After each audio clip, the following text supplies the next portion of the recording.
విశాఖ సిపిగా శంకబ్రత్త బాగ్చి బాధ్యతలు స్వీకరించారు. తనకు వైజాగ్లో పనిచేయడం చాలా గర్వంగా ఉందని, ఈ అవకాశం ఇచ్చినందుకు సీఎం చంద్రబాబుకు ప్రత్యేక కృతజ్ఞతలు తెలిపారు. వైజాగ్తో తనకు ఎన్నో ఏళ్ల అనుబంధం ఉందన్నారు.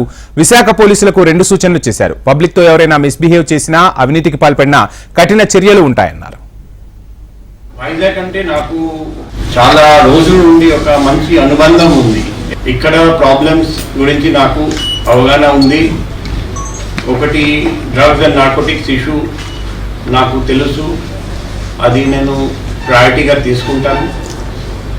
ఇంకా చాలా ఇష్యూస్ ఉన్నాయి, నాకు తెలుసు ఎక్కడెక్కడ ప్రాబ్లమ్స్ ఉన్నాయి. అన్ని చోట్ల, అన్ని ఫీల్డ్స్లో, అన్ని సెక్టర్స్లో ఇంప్రూవ్మెంట్ తీసుకురావడానికి ప్రయత్నం చేస్తాను.